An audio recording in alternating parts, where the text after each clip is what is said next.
welcome to Startup Boston. I'm very excited to be here. I haven't been in person in this event for 2 years, so very excited to be back. I think the last time it was 2019, maybe at CIC. So that was a very exciting time. Well, I'm Natasha. I'm from Connect RN, which is a digital platform helping connect nurses with flexible shifts so they can work when they want and how they want. And I will be moderating this wonderful panel today, talking about the brave new virtual world. And with me is the distinguished panel of speakers. I'll let them come up here and do their own intros. Do you want me to go in order? Okay, all right. Sure. Let's go, Rachel Cohn. Hi, Rachel. Hey, y'all. I'm Rachel Cohn. I am Director of People at Alice. We are a B2B gifting startup based in Boston. It's very interesting to see your face here and to be here in the room. With that, though, I've been in recruiting HR people ops for the better part of 12 years. Started in the education space, went to executive search, and now work in tech. So joined Alice first to stand up the talent acquisition function, and now I encompass a lot more things because startups. Lydia, it's your turn next. Hey everybody, my name is Lydia Bowers. I'm VP of People at FlexCar, which in short is a car subscription company, but we removed the barrier to car access, like big down payments, long-term commitments. You can access a car for as little as a week, for as long as you want, swap it for a different car at any time. We cover insurance, maintenance, kind of all those things and hassles that don't bring a lot of joy to traditional car ownership. Previous to FlexCar, I was with Spice, which was an automated restaurant startup here in Boston. They were acquired by Sweetgreen in 2021, helped see them through that acquisition. And previous to that, I was in grad school for HR, and before that, a series of people op roles in New York City.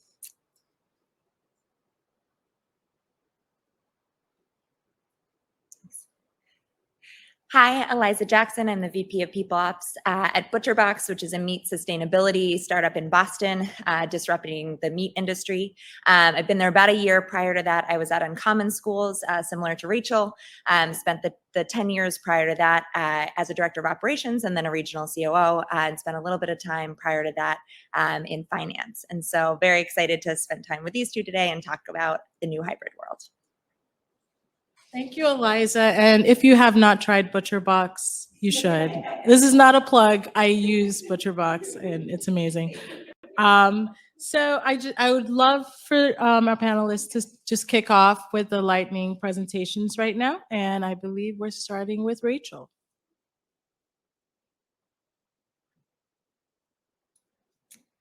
All right, so let's get some slides going. So. Haha, it worked. I know, we're all very proud of our tech capabilities. This is why we don't build the tech, we just work in tech, right? But yes, so basically, I'm actually the only individual here that works at a company that is entirely remote first. So I'm gonna talk to you a little bit about our journey to remote first, some of the benefits. And so with that, as we kind of look, I pulled together a little agenda for us.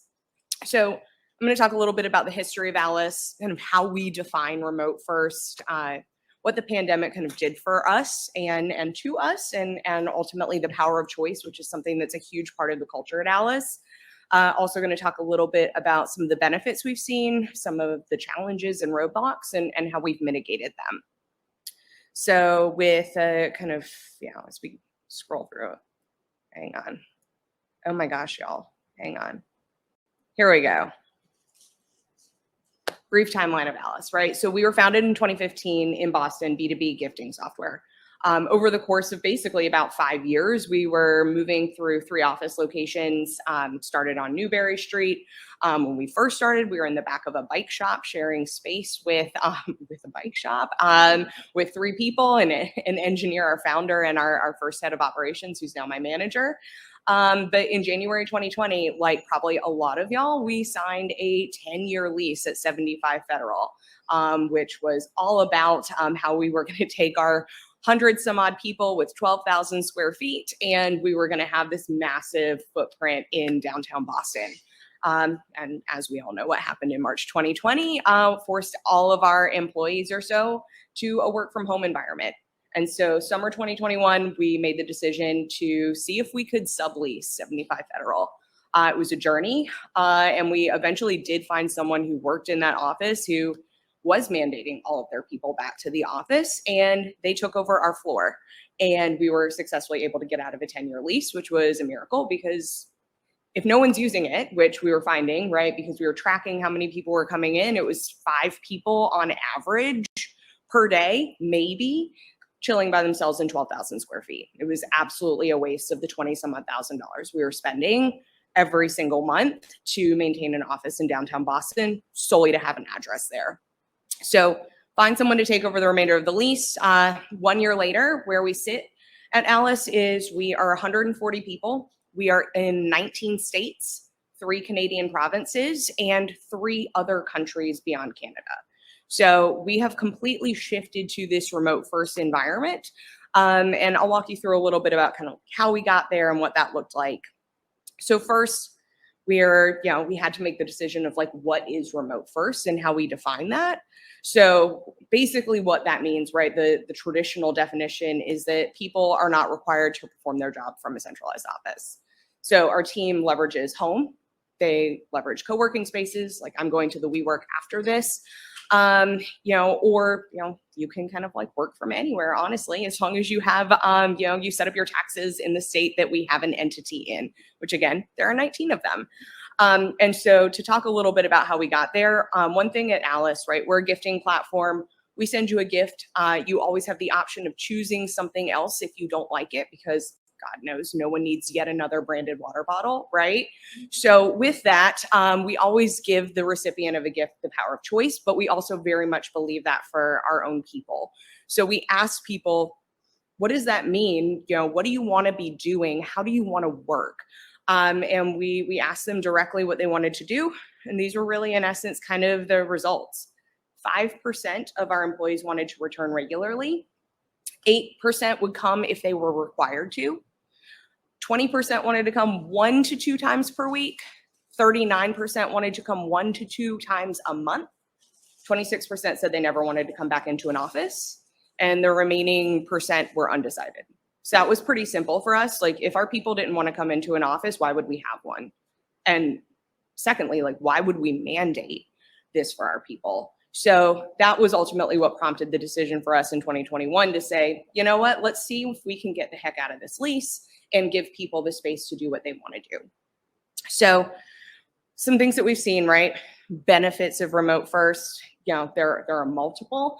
I am probably one of those people like came in a little hot and a little fired up because it took me an hour to get here, right? An hour to get to the seaport. I live in Boston. This is wild, right? And so when you think about, like, first and foremost, right, like, this is further down, but like, it saves time. I was sitting on a panel probably a year ago, and someone who leads recruiting for Zillow, woman, Roz Francis, if you don't know her, you should, but she made this comment and she said, can you believe we used to drive to computers? Like, just like completely blew my mind, right? This idea that like we're asking people to spend their valuable time driving to an office to do something that they could just start doing at home, right?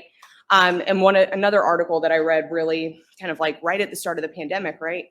Remote work is one of the most inclusive things that you can do for folks. You can create a way for people to make work integrate into their lives versus asking them to choose and to find a balance. So you can read through these, but I'll walk through a couple of them, right? This for us was really instrumental, especially when you're thinking about how do you compete for talent, especially coming from the talent acquisition side of the house. I don't just have to hire people in Boston. I can hire people who are talented anywhere.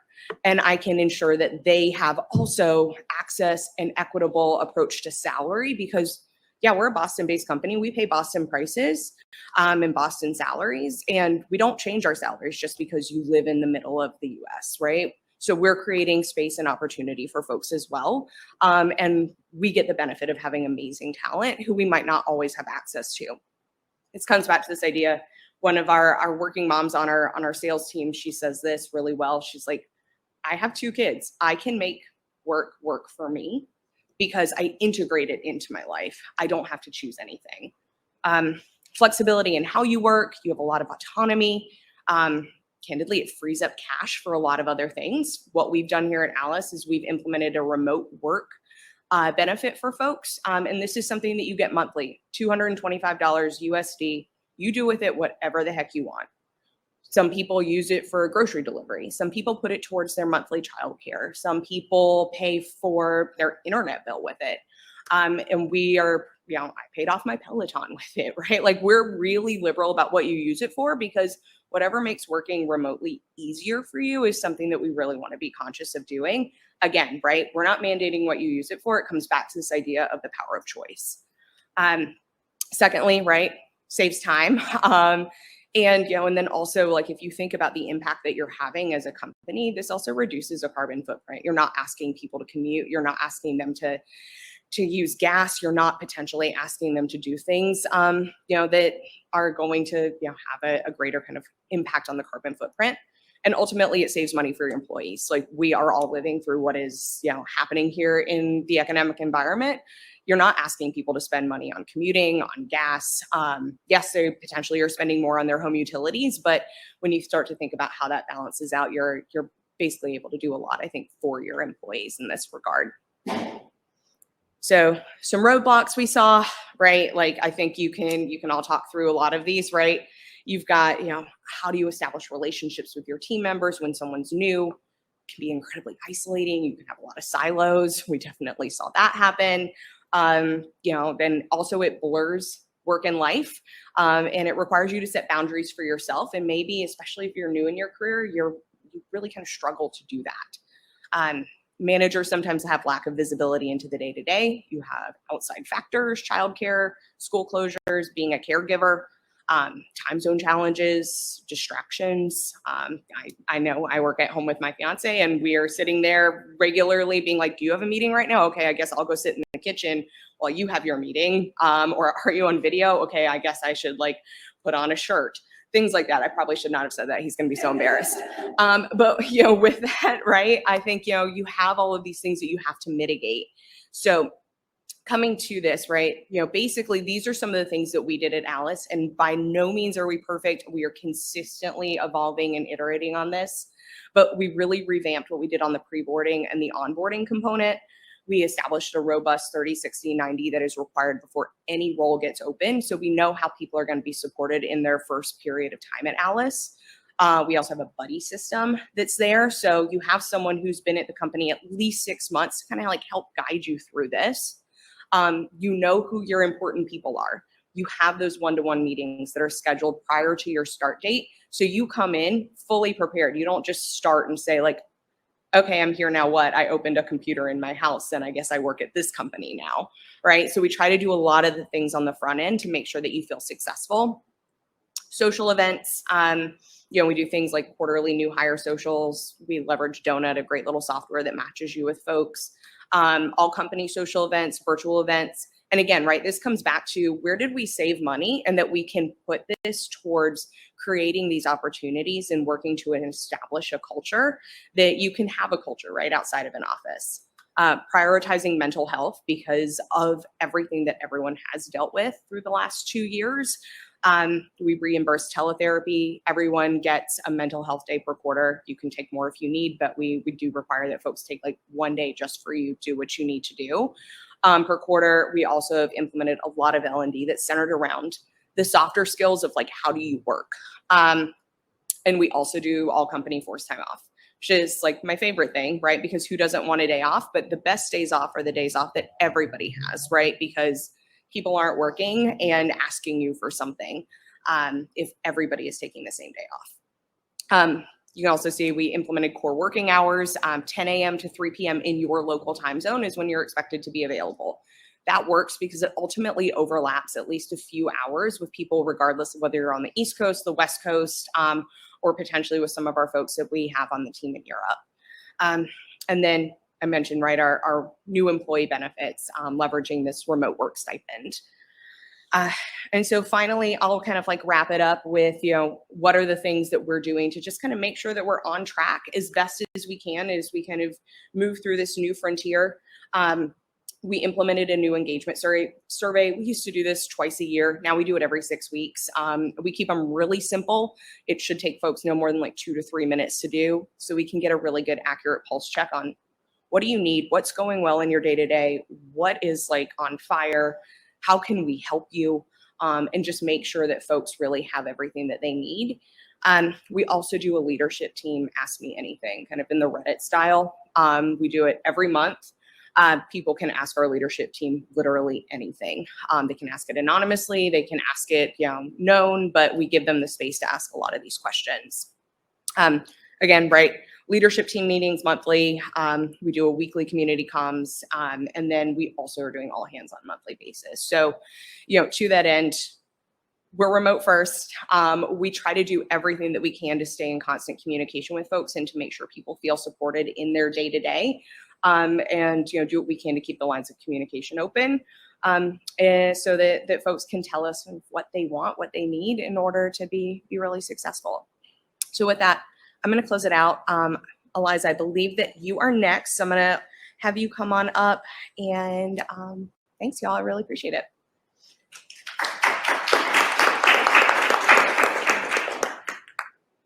All right. Let's see if I can do this.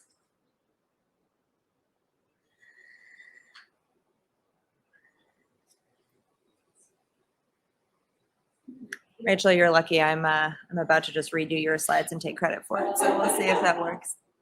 Thank you. Yeah. Which one are you? Those are not any of them. Sorry. That's okay. I'm not a Mac user either, so we're just having a No, moment You're together. totally fine. Hey, I'm There we happy to go. be in it with you. All right. There we go. Perfect. This looks more like me. All right. Awesome. Here we go. Thank you. This is perfect. All right. Nothing like hybrid without a tech fail. So here we go. So we are going to start actually by talking a little bit about ButcherBox values. And so our CEO, Mike, is a values first leader. From the first day that he started ButcherBox, he established core values, and we really try to live and breathe by them every day. And so before I get into how we got into a hybrid model, I want to let our employees do a little bit of the talking first. And so you're going to watch a quick clip about a culture of trust and belonging that I think someone is going to press play on.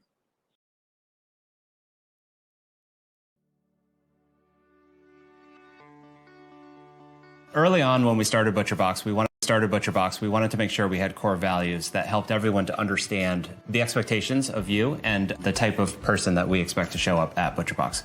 ButcherBox's core values are humble, authentic, accountable, relentless improvement, and member obsessed.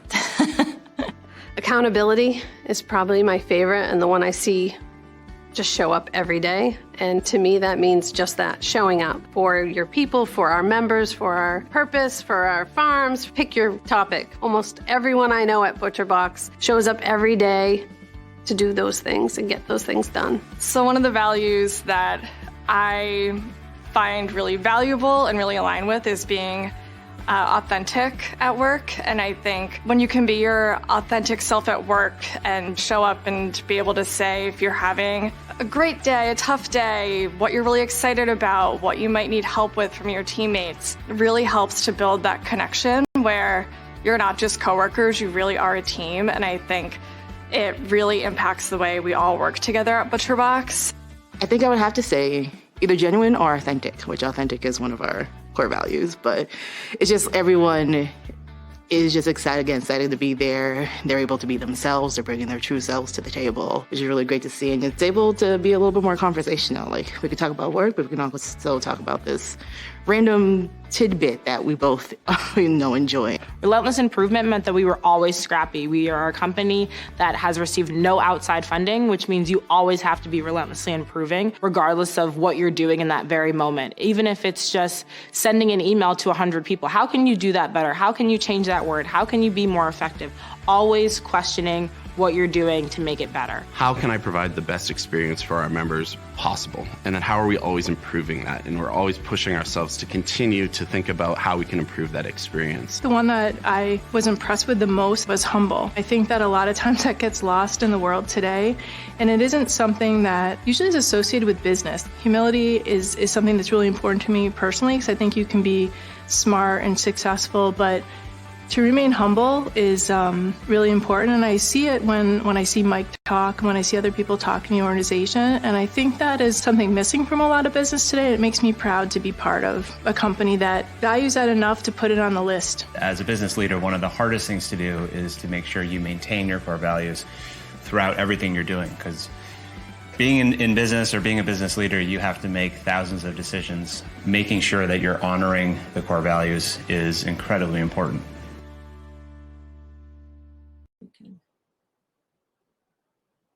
Go back to the slides here. We can.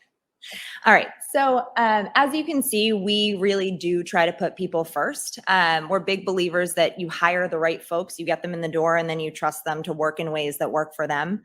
And so when we thought about coming up with a model, and there are a lot of decisions under understanding whether you go hybrid or remote, and every company is a little bit different. We tried to prioritize flexibility but form. And so that means that we made it clear what's expected of people, but then we try to encourage employee choice to the best that we can. And so similar to what Rachel talked about, we did this in pieces.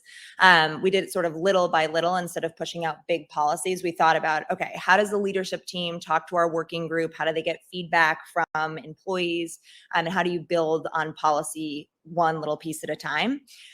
For those of you who work in product or engineering, we tried to use an agile mindset that's really in line with our core value about relentless improvement. And so that means that we know we're not going to get it right 100% of the time, probably not even 50% of the time. And so you think about pushing something out, and you have to have the right mechanisms to have trust with your folks that they'll come to you and say, that wasn't right. That wasn't it. That didn't feel good. Or I actually want more of this. Or I wish we would add on in this way. And so similar to what Rachel talked about, we really thought about like, what are the avenues that we can get that feedback from folks as we were designing the policies. So that looks like every other week having an open forum. We use Menti, but use lots of different anonymous survey tools where people can put in questions and Mike or anyone on the leadership team answer them real time. I will tell you that's a great avenue to practice failure and to not get it perfect, because people will ask you all kinds of questions. And so where we landed was on a hybrid model. And that's as we stand today. But for a couple of reasons that was specific to ButcherBox. One, ButcherBox history and the story is really founded on in-person. We are scrappy. People like being together. It's very Boston centered. And so when we did some of the survey results, there was a high portion of folks that actually wanted to come back in, which surprised me. And at the same time, remote has opened up just an endless amount of possibility for people. Whether you want to be at every soccer game, or you want to go for a run in the middle of the day, or, it's important for you to go meet a friend for coffee, that mattered too. And so we have landed on this because we think it's the best of both worlds for now. And I will say, certainly not perfectly. And so what that means is that we are in a model where we have folks come together. The required amount is about 4 times a year. So you do 2 department weeks. And so leaders plan their department weeks. Your full team comes in. You spend a couple of days really getting into strategy, really getting into what's coming up in the next quarter. And then 2 times a year, we're all together. So we go to Florida in January, pending COVID, obviously. And, that's really just focused on team building, getting to know each other, getting to have the face-to-face connection, because that's a big part of our history. And then we try to center them around the in-person moments around milestones. So if you're a new hire, having someone from your team be in person if you're going to start your first day in person. Or if you're remote, making sure that you have the exact right meetings lined up so that you really get to know people. And we've just continued to try to meet people where they are. So we're having folks opt in every 6 months. It's on average. So you basically say, do I want to be remote? Do I want to be hybrid, which is 1 to 2 times in person on average a week, or fully in person, which is 3+ days a week on average? We are definitely not of the 5 days a week ever again. Agree with the commuting. It's brutal. And so, we want to try to promote a culture of trust and flexibility, and agree that by having the remote option, that really opens up the most diverse talent pool, which is important to us for leaders and for people. And then lastly, that, I think people operations and HR is at an interesting moment where there isn't really a playbook anymore. And so this piece around innovation, to me at least, requires experimentation, that we test and try things, that we get ideas from leadership or from employees. We try it, we get feedback on it. Some of it's great, and some of it really doesn't work. And so, let's see, there we go. And so what I'll end with is just that in order to think about hybrid as a success story, I would say first, no one has done this before.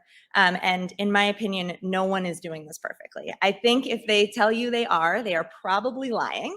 And so to be nimble and flexible is so much of this. And that's really the commitment we've made as an organization. And I would say underneath that are 2 core tenets that are really important to us as we continue in this hybrid model. One is around identity work. And so Mike and I care really deeply that folks engage in strong identity work. I think the leadership model is really changing. A couple of years ago, so kind of command and control, that doesn't work now. People need to understand their biases. They need to understand their triggers and themselves to show up well in hybrid to create inclusivity. And so we partner with an organization called Better Up, which we love. I cannot say enough good things about them. And they provide executive coaching for every single employee. And that's really both personal and professional. And so we're continuing to really lean in on that space of how do we provide strong identity resources and mental health resources for people as we continue to develop policy. And then secondly, just that it's about micro moments.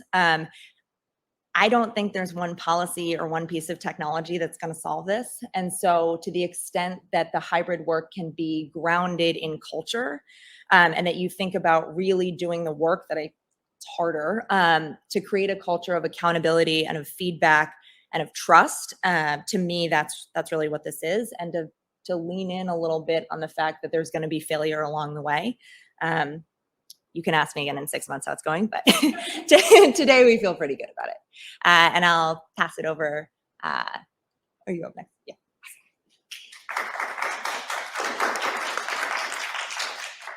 Right. We went over this. How do I switch slide decks? Sorry. I just know that. It's I good. threatened that I was just going to turn off the laptop. So you know what? You're fine. Of course, I'm still learning how to use a Mac, so we're just gonna learn together as I do it the way I know. Okay. Yes. There we go. I just there we I don't know how to scroll up. We on got a it. Mac. We got Doesn't it. get All right. And hopefully if I click the first slide. Awesome. So as a reminder, my name is Lydia. I'm VP of People at FlexCar. To give you a little bit of history about FlexCar, we were in a unique situation that if you are a founder or considering being a founder here, we are a we're never going to be post-COVID, but we were founded post sort of the first wave of COVID. So rather than having an entrenched maybe in-person culture or remote culture, we were building culture from scratch. Not only is that means we can make choices maybe a little bit differently than how other companies are making choices, we also had to build a new culture, acknowledging that the way that you build culture has really shifted, which was a challenging process for us. So we officially launched in February of 2021. At the time we launched, we were actually we were a pilot as part of another company. When I joined the company in September of 2021, we were about 80, 90 employees. And as of about last week, we're over 300. That includes both corporate employees, hourly field employees, as well as employees in India and Jamaica. So we're a very diverse, very large workforce. So when we first started thinking about how we were going to approach hybrid, in-person, fully remote, I'll be blunt with you, fully remote wasn't really even on the table for us, and I'll talk a little bit about why. So ultimately where we landed was we first started to introduce a 2 days a week for our Boston-based employees. We've now actually moved to a 3 days in a week. We've gotten a lot of feedback on it, and I'll share that in a second. But I will also acknowledge we do have fully remote employees. We have employees in 26 US states and 2 other countries that I mentioned. So we've also had to think a lot about, while prioritizing a lot of office interaction, how do we also make sure those employees feel included as well? So I'm actually going to take kind of a high-level step back, and both the speakers already alluded to this, but I'm also going to allude to it. There is no one perfect work structure, and there is no easy answer. I think what a lot of us, I'll even speak for myself, I in some ways have clung to the idea, like, we'll get it right. There is one answer. There's one way to do this that's going to make everyone happy, and it's going to achieve all our goals. I'm sorry, but there isn't. Maybe someone has it out there, and if you do, answer in the chat. What there really is kind of a pretty intense process to think about what you need, what your company needs, and also, I'll talk about this, what your leadership needs. Listen, this is actually work. This is real work. And I just want to make a plug. Anyone in the room that's not HR or people ops, I don't really know if the people teams have gotten a whole lot of credit for the fact that this has become a whole huge facet of their work without maybe a whole lot of additional resources. We got through COVID, we became epidemiology experts, but now we've kind of become experts in how do you engage people? How do you, organizational psychology when people are remote versus in person? I will tell you, I probably, as we were rolling out our policies, myself and my team, 8 hours a week for many months thinking about how to do this well. So it is actually a journey and it's a lot of work, but putting the time in, putting the energy in, having the conversations, thinking through what's right for your company will yield a really good result for you. But I guess what I want you all to take away from this talk, if nothing else, is it's going to be hard to make this decision and it's going to take work, but it is worth it. When thinking about maybe determining your best model, and a couple things that we went through as a company was at the very sort of, I guess, depending on where you're looking at this, I'll say left-hand side of the screen, who are your employees and who is your leadership? I think our other speakers today did a great job talking about polling their employees, getting feedback from their employees. So I'm not going to spend time there. Instead, I want to talk about what does your leadership want or need? Now, if you're a founder here, this is directed at you. Think about who you are and what you want. But if you're an HR or people op person in the audience, you really need to think about who your leadership team is, who your CEO is, and what they need. Now, at the end of the day, perhaps we all want to believe that we are incredibly persuasive and we can convince people that this is the best model based off all the research or based off what our employees are saying. But if your CEO, or if you are the CEO or the leader, if you're not bought into the idea of fully remote, or if you prefer to work face-to-face and you're not going to do the work to adjust, you should not go to a fully remote process because it will fail. And ultimately, you will have to adjust at some point. So there needs to be a pretty frank conversation about, like, yes, what the employees want, but also what does the senior leadership want and how do they do their best work? And I just want to be frank about that because I've seen some of these policies fail by not being pretty overt about, okay, there are some people at the top and we really need to think about their preferred style and how they want to lead this company. If we go to the middle, a big one that came important to us was how do you communicate? So how does your team currently communicate and how does this information flow? Communication's really challenging remote, or increases with some challenge, and you have to be very intentional about it. So I don't know how many people here are using Slack or use Slack or Teams. If you use Teams, I'm sorry, that's probably unfair of me, but I just refuse to learn Teams. I need to learn it. So if you are going to have a fully remote or a hybrid team, you really need to think about how is information flowing through my company. So, there is a point in time, gosh, how many years ago now, pre-COVID, where my preferred way of working was to get up, walk across an office, tap someone on the shoulder and say, hey, what do you think of this? Or, hey, do you have an update on this? If you have a hybrid office where you have some people in person and you have some people remote, that's not going to work. That will exclude the people who are remote because you can't just walk over them and just tap. So people who are remote are going to get cut out of those conversations. At the same time, though, if the preferred way of your company to work is through that face-to-face interaction, you need to be very just aware of that and be aware that, am I building a work structure for my remote employees that can actually bring them in and help them do their best work? And if you can't, that's fine, but acknowledge it, acknowledge the realities.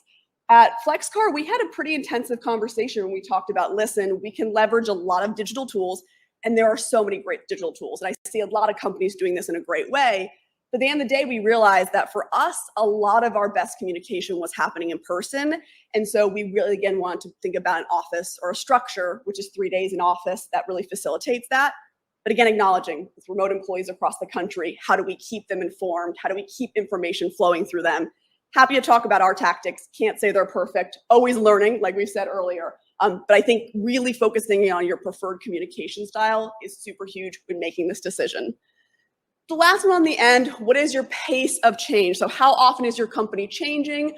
Org structure, products, the target consumer, and change is hard, and it's honestly even harder when it's fully remote, which goes back to the communication thing. So like I mentioned, FlexCar was founded not post-COVID, will never be post-COVID, sadly, but was founded not that long ago. We really didn't have perhaps a core org structure, really even a core product. We're still adding new things, or really even we hadn't truly identified our target customer our first 6 months. So things were changing like crazy. And when I can give you examples of how we've pivoted. So if you're a company going through tremendous change, or if you're an early stage company that's still answering some of these fundamental questions, while it's possible to do that well remote or hybrid, it's important to acknowledge that, again, pace of change, sometimes in-person interactions can support that. Or if you are a hybrid or fully remote company, how do we keep everyone informed of that pace of change? And again, some strategies we've used, and I think other speakers mentioned, we do monthly all hands, we update everybody. We really try to send out sort of like really high level notes pretty often whenever a decision is made or a change happens. But pace of change is a huge one that I think doesn't always get discussed when you're thinking about, okay, what's best for me, and do I bring my people together or do I have them spread out? Once your decision is made, and this is the tricky one, you need to communicate those expectations. So first up there, be clear. So whatever you decide, communicate it clearly. A great example of here is expect there may be disagreement and don't hedge. So there is no ideal work structure, like I said. So even if you've done all the steps, you've polled the employees, you've gotten leadership buy-in, there will likely be someone who doesn't feel like this is the right fit for them, and that's fine. But what you need to do is not hedge about your decision. Like, you need to be clear about, we've decided this is what we're doing. The last thing your employees want for you is not to be upfront and genuine about, this is what the company is doing. I'll also say FlexCar, being a relatively new company, we had the benefit of most of our employees were hired while we were either deciding this structure or post deciding the structure. So we were actually able to find team members who wanted to opt into this more office focused culture, right? Companies that came with a lot of existing workforce, probably more of a challenge to do that. But if you're an early stage company, like I think many of you might be, if you set a policy and communicate it clearly, you can find the team members who want that style of work. Like I said, some people want to be fully remote, like that survey I think ButcherBox did, or was it ButcherBox or, okay, Alice did. Some people want to be fully remote. Some people want to be hybrid. I don't think anyone wants to be 5 days in the office, but there might be someone out there who does. If you are maybe going through a hiring push, bringing in new employees, if you can get your policy in place and communicate it clearly to candidates, it really helps them opt into the right environment for themselves. And so, gotta be honest, that was a nice place for us to be as a company. The last thing you said at the bottom is, yeah, candidates are seeking the environment that's right for them, so help them find it. The other thing over there is be consistent. So whatever structure you decide, be consistent in how you apply it. Otherwise, you create resentment. So just want to flag, like right now, we are actually transitioning from that 2-day to 3-day in person. I have a few managers who felt some feelings about that. We're working through it. But at the end of the day, in many ways, my job and our leadership team job is to say, this is now the company plan, and we want all managers to be following this. Because if one team isn't following it, if one manager goes, don't worry about that, you don't need to do that, you don't need to come in, the other teams are going to look and be like, hold on. Wait, why do this? Why is there a different policy for them than me? And going back to maybe the people op or HR professionals in the audience, this is a huge piece of probably credibility for you. And if you can't set a policy that you can then stand behind and make sure people are frankly, having it be universally applied to, you'll undermine your ability to implement future programs and policies. So you really want to be really clear around this is a big decision, and how you implement it will impact your future ability to be effective in the org. Last thing down there, and it was also touched on by the other speakers, be open for adjusting. Listen, take that feedback. Make sure you have a process for taking that feedback and considering adjustments. Again, the last thing people want is for you to have whiplash, like, oh, we're doing this. No, we're doing this. So be very clear about, we're open for feedback. This is how we're going to synthesize feedback. This is how we're going to make changes. But I am a big believer in you should be open to adjusting. You should be open to hearing feedback. The last thing I want to make, and I know I'm probably right at time, is, hey, I know we had fully remote, we had hybrid. Let me give a quick pitch for the benefits of in-person, because we're leaning more toward that as a company. So I actually think at the end of the day, most of the benefits of in-person are actually for employees. So we think about, there's documented benefits of working in person that include things like belonging and social identity, health and well-being and career development. So a lot of research shows that when you spend time together, you get a lot of sort of belonging and social identity. You feel a lot of connection. You feel like you're part of something. Your health and well-being, now this can go either way, right? Because sometimes people want to be home for their health and well-being, but there is a lot of research that honestly face-to-face interaction gives people a sense of well-being. Like, people actually feel better when they're actually interacting. Like, humans are social creatures, right? And career development, this was touched on earlier, but especially young and early career people in person just tend to get a better sense of, like, this is what's expected of me. This is what the company is like. This is how I can grow. What I think is neglected by a lot of companies when they talk about return to the office is actually a lot of the benefits for the employee and not so much for the company. But you can't stand there and tell an employee, I want you to come back because it's for you. Because at the end of the day, the employee will be like, I know what's for me. Hold on. So instead of maybe staying there and saying, and I've witnessed a few companies do this, you should come back for your career development. You should come back for your belonging and social identity. Instead, I think companies, if you're leaning toward more of an in-person work style, minimize the burdens of in-person work so your employees find it easier to come in to gain these benefits for themselves. So a couple examples that we've been working on, combating that Zoom fatigue at the office. The last thing anyone wants to do, including myself, is drive that hour, get to the office, and then be on a computer, be on Zoom calls all day. There is actually no easy way to do this besides that we are now actually mandating 2 days in the office. Everyone has to be in Monday and Wednesdays. It's the only way to get people to actually be in the same place and get those face-to-face meetings, right? If we sort of said, hey, come in any day you want, which would be true flexibility, and I'm a believer in flexibility, likely the people who come in are likely going to be mostly on Zoom calls. Another example up there is minimize that cost to coming in. So commuter stipends, right? It costs money to come in, parking, public transit, gas, time. Can't give people time back, but I can give them money for gas. Flexible hours, allow people to commute outside of peak windows, allow them to drop off the kids or leave early to get the kids, leave early for soccer practice for themselves or for kids. And also things like meal benefits, just again, minimize the costs and sort of the stress of you're making me come back. There are associated downsides to me. Try to remove those as much as possible. So that in short is it. I think we're gonna move now to questions. Great. Do you want us to come up here for that?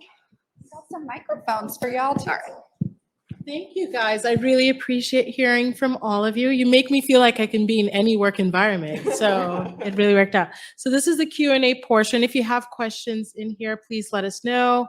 But we can start off with questions from online, if we have some questions online.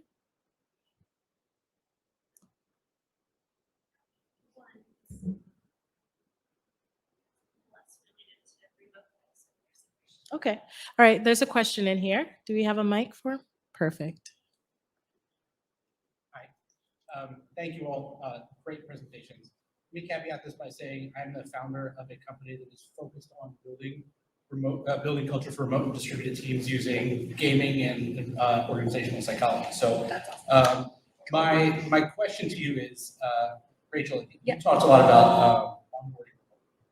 How do you engage remote employees regularly to make sure that they feel integrated into the quality? So we do a variety of things. So I think first and foremost, when it comes to kind of engaging our new employees, a few of the things that we're ultimately setting them up with is we do have this buddy system. So they're connected with someone, and basically we say, at some point, kind of like, you know, I feel like we're still evolving some of these pieces. Some of them are okay, some of them are fine. Like who wants, I mean, I remember at the start of the pandemic, we were like so amped about like a Zoom happy hour. Now I'd rather die. I think I figured that out like pretty early on. But I think what we do is we give folks we give them budget. And so with your buddy, you can set up a coffee, you can set up a lunch, and we ask that you do that a certain number of times, basically kind of within their first 90-day window. And we also do something that we call leadership team lunches, where ahead of kind of like a week in advance, we'll get some existing employees, some new employees. We'll get a leadership team member to sponsor it, and we send out Grubhub gift cards, and you can order lunch if you would like, and you get the chance to kind of sit in, and there's really no agenda other than just get to know each other a little bit. And you also are getting that opportunity to have access to the leadership team. We do a variety of events, that are, again, all virtual escape rooms, drag queen bingo. We've done, like virtual floral arranging. I hosted a latke making class. Like we do a lot of these things where we're bringing folks together. But, again, not perfect. And I think that's one of the things that's been really interesting also to see as people have, when we think about attrition and people are leaving, right, is that I think this goes very much to Lydia's point of, this idea of belonging that oftentimes comes with being in person. You feel a sense of loyalty that I think you don't feel when you're exclusively remote, because there are also going to be scenarios where you've never met someone that you work with in person, and it can be really challenging to form those relationships. So we've got a variety of tactical things that we're trying, but I would say candidly that there's still a lot of elements where people maybe don't feel as connected to the company or to each other, that happens exclusively because we're solely remote. I want to add one quick thing on that, which is, so we recently launched another market for the company, really exciting. We want everyone to be really caught up in how excited it was that we have a new market. So what we did was just one tangible example, we created a Slack channel specifically to celebrate this event. And we thought about how can each of our types of our employees, so our in-person employees, our remote field employees, our remote corporate employees in the US and Jamaica and in India, how can each of them engage with this channel, and then made sure to give them the tools to do that. So a good example is for all of our remote employees, we sent them out t-shirts. We had a really cool design. We were launching in Charlotte, which is the Queen City. Didn't know that. So it was a really cool crown design for FlexCar. And we encourage people, hey, post a photo of you wearing the shirt or your family. People even photoshopped, one team member photoshopped a photo of the shirt on her pet hermit crab. But again, it was great. I was so excited to see it. But it was thinking, again, I go back to, I hate to say it, this is a lot of work. I don't feel like People Ops gets the credit all the time for how much work it is to sit down and literally chart out. If I want every member of this team, in person, remote, abroad, to feel a level of excitement about this, how do I enable each individual sort of group of employees to engage with this? And it's great. It worked pretty well, always learning. But yeah, it's a level of just thinking through how does everyone get a chance to engage. And then I think the only other thing I'd add, you mentioned this, Lydia, in your portion, but the piece around communication systems is huge. One of our company goals, and the OKRs associated with it, is about communication systems for scale and for hybrid. I will tell you, it is not solved in 1 year. I can promise you that. But thinking about like what is the right guidance on how folks use Teams, Slack, whatever it is, versus email, versus when do you set a meeting? If you're working async, what does that look like? And how do you actually get engagement both socially and in work channels? The amount of thoughtfulness and iteration there, I think, is huge. And so in addition to a lot of what Rachel mentioned around the social events and how do you create those social connections, I think the other big bucket is around communication systems, because that really does lead to burnout and confusion, especially for a new employee coming in if they're remote, that they understand, if there's another department that they work closely with, who's on that team? How do I work with them? Who should I call? Because you don't get that moment where you're in person and you can see, oh, I didn't know I was just supposed to walk over and talk to someone. So I think there's a lot of work underneath there. Oh, thank you. Do we have any more questions in the room? No? Oh, yes. We have another one. So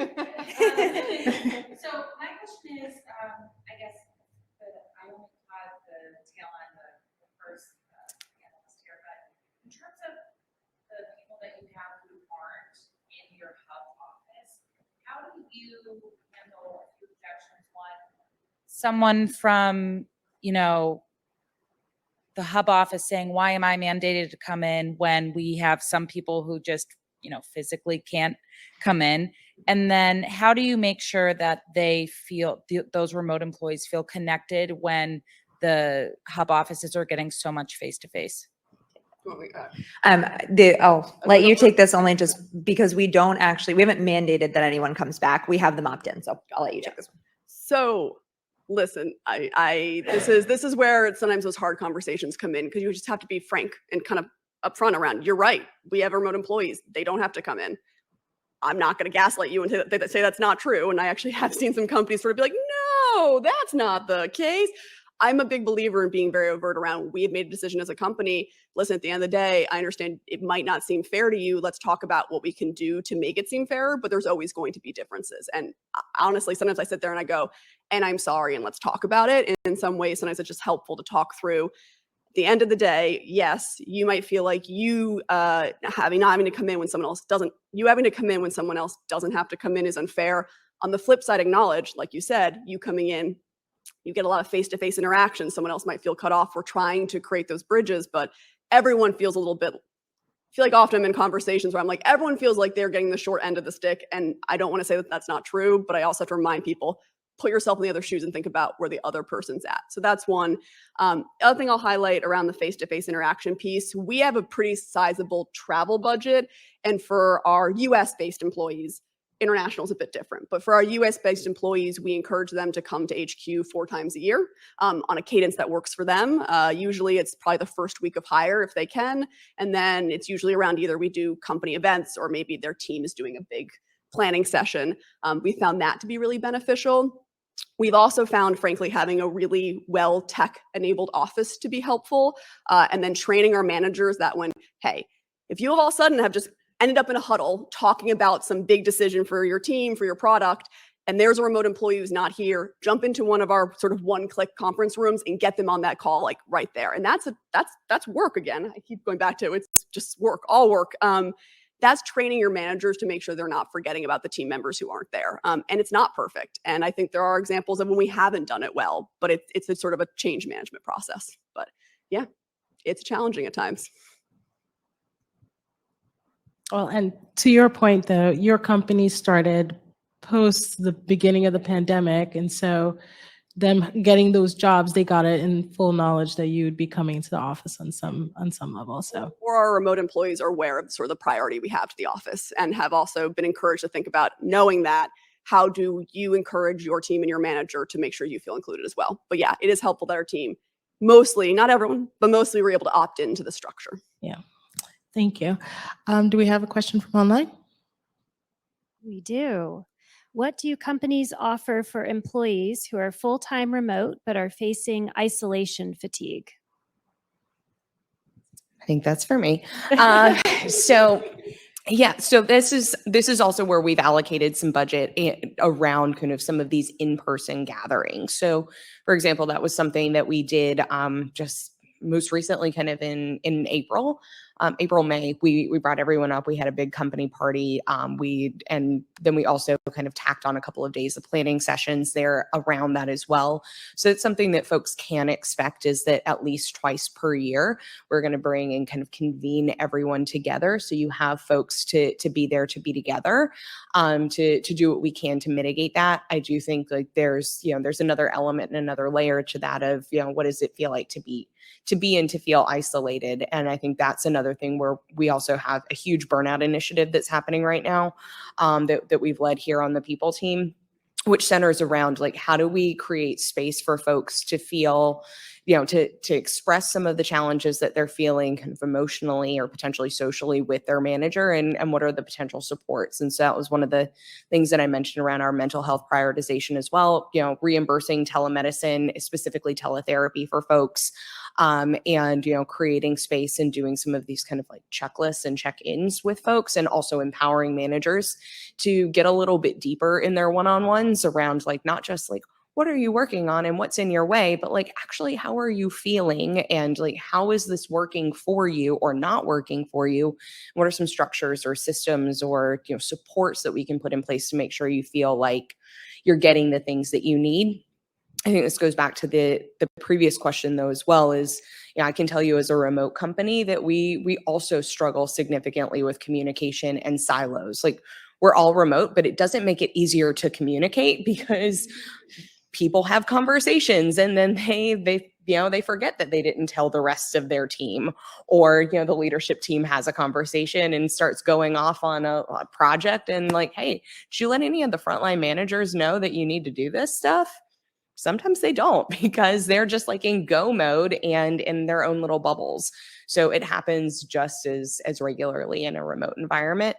But to whomever asked the question online, I think, there are a lot of structures and things and tactics that we're trying to put in place, but also doing what we can to empower our employees as best as they can to express what they need, and know that things are going to be available for them. The only other one I'd add, agree. We have folks come together a couple of times a year and, do a lot of the, I think, similar things that you all are doing. The other one, and I promise this is not a sponsored event for Better Up, I swear. However, so I mentioned earlier, we partner with them. They're fantastic. And one of the elements that they offer are these group coaching circles, and they are on topics like inclusivity and belonging, navigating a remote environment, how to take the next step in your career. Like, they are really grounded around these topics that I think lead to social isolation for people.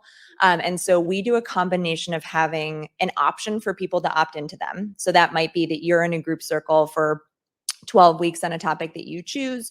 And that might be with other people that are not part of ButcherBox. And then we also leverage them as an internal resource as part of onboarding. So we might pick a topic like cultivating happiness, and then have, 20 of our new employees or mixed new and old employees go through that group circle that's with an executive coach to build some of that, honestly, muscle memory around having deeper conversations if you don't know folks as well. And we found that pretty successful. Oh, thank you. Real quick, just a plug. Just We're to say, time. Okay. startup 5 week. seconds. Startup week next year. If we don't have a comms session on how to do effective comms, like structure comms. let's do it. Sounds like that came up. Sounds like a great crazy plan. Thank you, guys. We really appreciate you being here. We want to thank all our 3 panelists: Lydia Bauer from FlexCar, Eliza Jackson from ButcherBox, great meat, and Rachel Cohn from Alice. Thank you again. Thank you so much.